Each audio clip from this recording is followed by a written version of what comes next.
Paralives developers have dropped the weekly developer chat from the 31st of January 2025 in their public Discord. This week we have 2 community choice questions. They're both by Draven Sable, and the first question is, I think a lot of people are looking forward to having a lighthouse in Paralives. Will it be a lighthouse that works and can be climbed or visited? I'm thinking like the lighthouse in St. Augustine, Florida. That is a fond memory for me, climbing the lighthouse with my mom and my best friend and seeing the beautiful view from the top. And Alex has said that they cannot confirm it just yet, but it is possible that the players will be able to visit and climb the lighthouse that has been confirmed to be added into Paralives. And he says if it's not going to happen on launch day, then it might happen later on. The second question by Draven Sable is, will some of the lots, like the lofts above storefronts, be rentable rather than purchasable?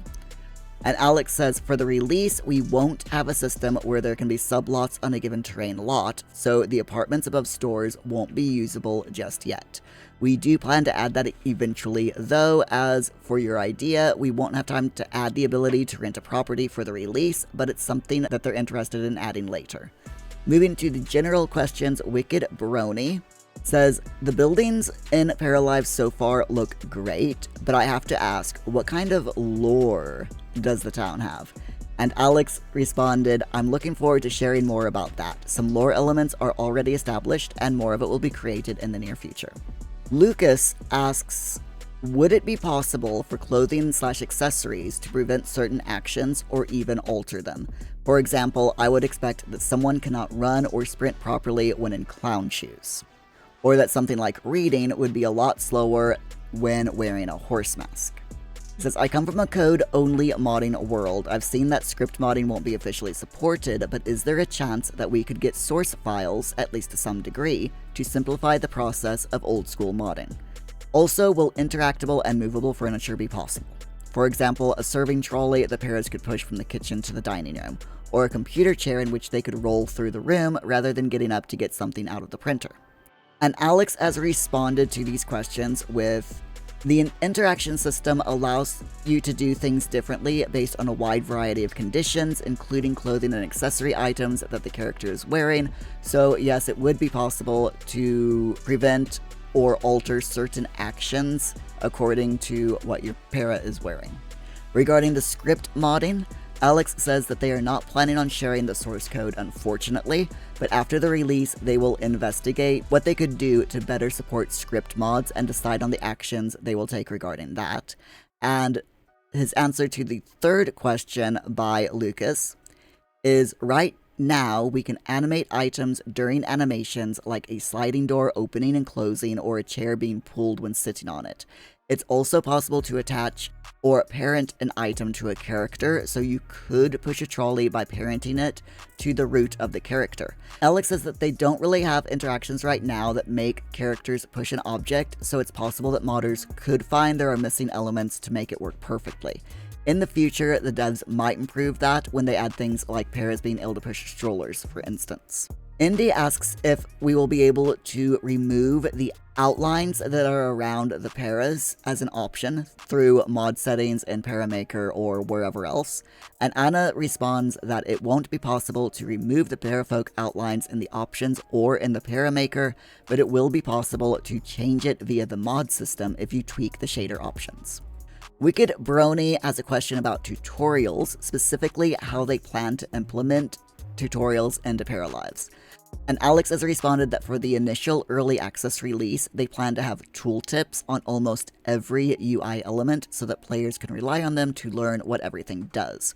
During the early access, they would like to add fully fledged tutorials that guide the player to make them learn about live mode systems and the build node, for instance. Day has a question about modding and wants to know if there are ways to integrate or connect the modding tools with executing some cheats. And Jeremy says that at the moment this is possible, but they're unsure if they're going to keep it in the game. On one hand, it's a very powerful tool that would be able to hook into functionality not surfaced anywhere.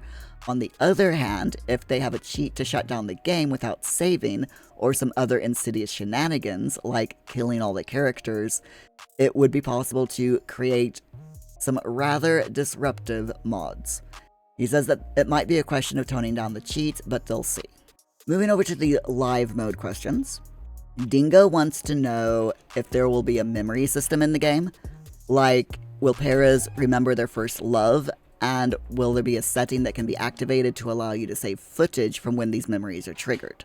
And Anna's responded to this, and she says that there is a memory system right now, but it's mostly for development purposes, and it registers everything that your character is and does as a memory.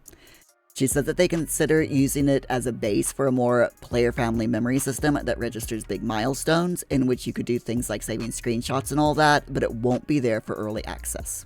But it is definitely something that they're planning to do at some point. Dingo also wants to know if there's going to be opportunities to open businesses and develop paras' hobbies. And Jeremy responds that these are not planned at the moment because having a business and having hobbies are all things that could come later on because they're all nifty ideas, but when the game launches in early access, it won't be part of it. Zully has a follow-up question from the previous week's developer chat about the skills, and they say that having never-ending skills makes me think of Ark, where you can always find a better dino if you get crazy RNG. Even if the likelihood gets closer and closer to impossible, I can never feel like I've reached a goal. I can never settle because it can always get a fraction better. I would much rather have less content with a good and interesting foundation that you can build upon later, and modders for those who want mods, than having grindy gameplay now just to fill game time, which makes me think of The Sims 4 Sims eating for 2 hours just to pad the gameplay. I want to believe most of us understand that early access means the game is not fully fleshed out after all. So to address the comment of what is there to do after you've maxed them with something constructive, why not have a max skill and then repeatable missions that give some small reward? It could just be monetary and or simply show a stat for how many times you finished it. I feel like that's similar to having a never-ending skill level just go up. The difference being you can actually feel like you've achieved a goal by maxing the skill. This could be expanded upon later with titles if you really want it to feel like you've achieved something past the max level. Marvel Rivals does something like that. They have a proficiency for each hero, where you sort of have missions specific to that hero, which gives you points, and the points will level up your title. The point being, I feel like you can definitely have padding if that's what you want, without sacrificing the sense of achievement you can only get by maxing a skill by reaching a definitive goal. Would that be something you'd consider? And Jeremy has responded to this one and said that all he wanted to say last week is that they're still considering plenty of options, and something like what Dahlia said makes sense. He says that I didn't want to imply we're going to have 2,000 levels of padding, or we want to have padding or not having a max level for things is something we feel very strongly about at the moment. We know that having a limited number of levels makes the most sense, especially if we can't make a ton of content at first. If playing the guitar can do like 10 different things, having 30 levels wouldn't feel fun.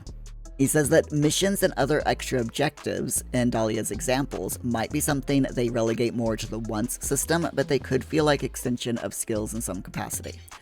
And he finishes his answer by saying, one system we did play around was a Paragon system akin to Diablo 3 and 4, where you could max your level in a skill, but then gain Paragon levels, which would be more or less bragging rights.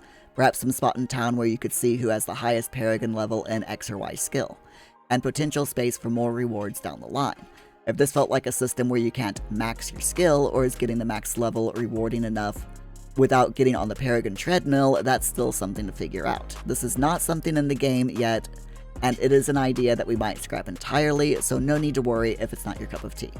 Indy wants to know if a reputation or morality system is being planned for Paralives, and Anna responds that it's not planned now, but they are considering a reputation system, but it's still in the early planning phases, and they're not sure yet. The next question is also by Indy, who says, is it planned for us to be able to start with just one para without a lot? And Anna says, we're not 100% certain, but we're still looking into that feature. Draven Sable wants to know about the weather. In particular, will there be different weather in each section of the map, or are they planning on having weather be the same across the entire map? Jeremy says weather is not planned for early access, so they have no plans at all at the moment, but they would love to be able to say that they've thought about it and it would work in some way or another, but because it's not a feature that's going to be implemented for quite some time yet, they literally have nothing to share about it. Another question about mods, Day asks, how much will we be able to mod things like needs? Like, could we hypothetically make a mod cake that will keep you full for a whole week? And Jeremy says that most, if not all, of the need mechanics are done via tools in the mod system.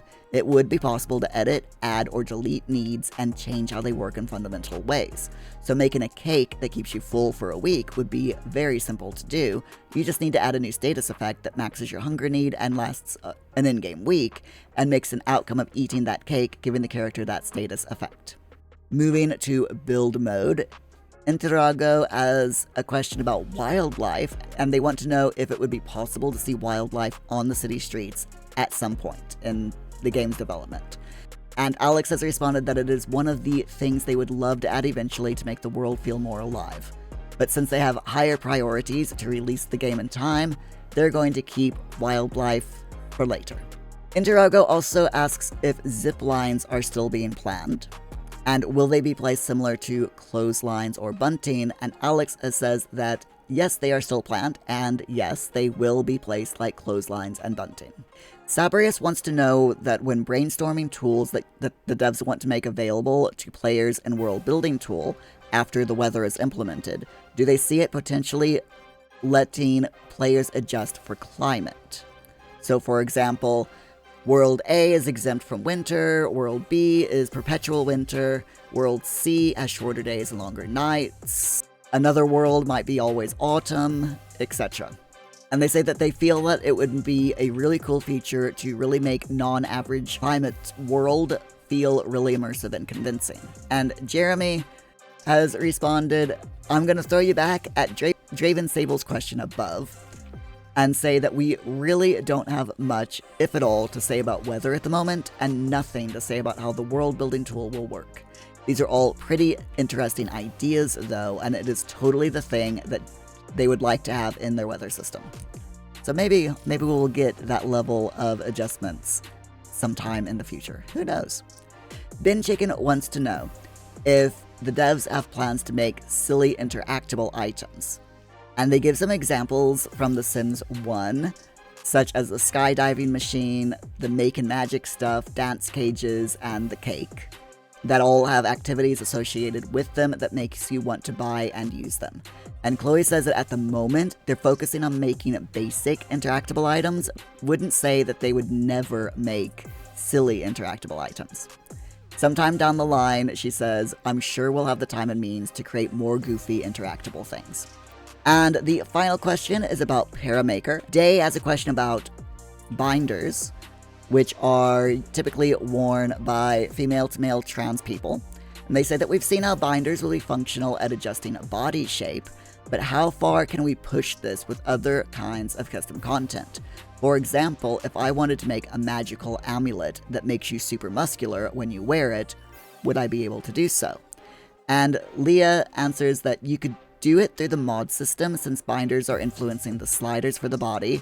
Creating another object and assigning other sliders would easily be possible, which is kind of cool. If you're interested in these types of news videos, please subscribe to the channel so you don't miss out. I try to release news videos like this about Paralives, Enzoy, and The Sims 4 as quickly as I can after each update is made, so stay tuned.